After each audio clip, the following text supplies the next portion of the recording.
It looks like a perfectly ordinary day at the Benue State House of Assembly. Legislative activities proceed normally in the chamber of the House until the Speaker reads out a letter from the All Progressives Congress leadership indicating that the defection of a PDP lawmaker gives the APC a marginal majority. We write to forward to you the names of principal officers of the Benue State House of Assembly following the decamping of Honorable Nick Oworo, which has given our party, the APC, the majority status in the Assembly. However, a point of order is raised on the matter. Mr. Speaker, if I heard you well, you say the defection of one honorable member to another political party has increased the number of that political party, whereas the Constitution has provided that you will lose your seat by relevant provisions of this Constitution. So I don't understand why the defection of a member has increased the number of another political party. As everyone strives to have a say in the issue, tempers begin to flare.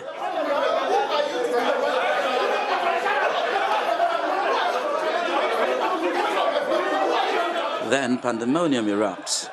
A shove, a punch, a kick, and a body slam.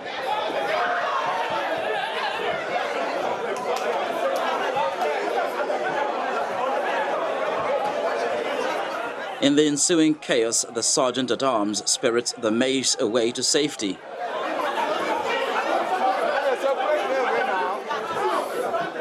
I'm the man in the eyes of the storm now. More often than not, people don't know what is burning bonnets in politics. It's what is only played to the gallery of the people that you understand. But what do you want me to say? If I can sit as an honorable representing people in a political platform and I'm expelled from such a party, I think is the height of injustice. My person has been embarrassed by a letter being sent to me, genuinely. And one thing is very simple. This case can be tested in the court of law. And that is only when it can be proven. And I appeal to my colleagues that if you fight from morning to night, get physical, nations go to war. If you don't sit down and talk intellectually and bring a spirit argument, you have done nothing. Order is eventually restored after the combatants are separated and the Speaker adjourns sitting. Honorable colleagues, those in favor that this House should adjourn to reconvene on the 25th day of June 2015, say aye. Aye. Those against say nay. We're having two papers, that came from the court, injunction that came from the court, and the presiding officer decided to sit on this injunction. So members were not happy, they were aggrieved, they were peeved, and it's unfortunate that it turned up to display themselves on the House the way it did. But a situation whereby the leadership of the House refuses to acknowledge injunctions from the court, then one begins to wonder what will happen. They're driving us into a state of anarchy, and I think that is where we're heading to. After the elections, the PDP had 15 members in the House to the APC's 14. Mr. Oworo's defection would tilt the balance in the APC's favor, but if he loses his seat, the House will still remain deadlocked at 14-14. All right, then let's go over to our correspondent, Pius Angbo, who was the one that was walked out from the Benue State House of Assembly to find out what's going on. Morning, Pius. Is there any chance whatsoever that perhaps the press secretary was being overzealous in this matter by refusing or barring you, our crew, from accessing the Benue State House of Assembly? Thank you, Chamberlain. At about 9:30 yesterday morning, when I got into the chamber of the State House of Assembly, two of the sergeants at arms who were in the chamber asked me to go and see the press secretary.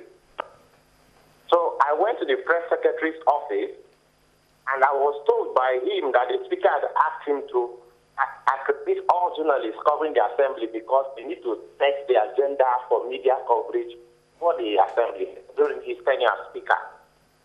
And so I think, does that affect me because I come from Nasarawa State to do what I have to do and then go back because I'm running other stories? And he said, all journalists, that's what he said to me, that I should go and sit downstairs. In the next 30 minutes, when he's done with speaker, he will give the call to come back into the chamber. Because I need to cover proceedings to discover what had happened between Tuesday and yesterday. and he said that he would call me. He took my number. And then I waited there when it was 5 minutes past 10, that is like 35 minutes after. The lawmakers were already entering the chamber to sit. So I went back in. On seeing me, he rushed from where he was sitting at the press gallery with the same sergeant at arm, and they said, no, me, I couldn't be here, that the speaker had not approved of my covering this event. I said, what is really the issue? Because other colleagues whom you told us were going to accredit us with are already seated at the press gallery. So they asked me to come with them out, and then they walked me out. That was where you saw that brief shot. So we began to argue at the entrance of the chamber. And the guy told me he's not going to let me in until he sees speaker and speaker approved for me to come in. So I left there and went to the office of the clerk, whom had gone to his office prior to the inauguration and told him that we're going to be covering the place. And I explained everything to him. He called the same guy with his phone to his office and told the guy, the press secretary, to allow me cover the plenary of yesterday first, and then request me to bring a letter of accreditation to the assembly if that is a formal thing to be done. And the press secretary told him that he couldn't, because that was the directive given to him that China should not cover. And so we went there. He said all of us should go back to the chamber. We went between the two of them and seeing the speaker. The guy came back. He said, see, this is not the only thing. Come and we'll finalize the other issue, but you can't cover it today. And then that was how it all happened there, and they refused us. All right, so ever since then, have you gotten any correspondence whatsoever from the House? No, that happened after around 11, so I left and came to file my report. I have no contact with them whatsoever over that, but that is the clear conversation, because we had to go to the office of the clerk to discuss my eviction from the chamber. All right, we'll follow up on this, and in the meantime, thank you for speaking with us today, and be well. All right, thank you, sir. All right, so there you go. Correspondent Pius Angbo giving us what transpired on the day.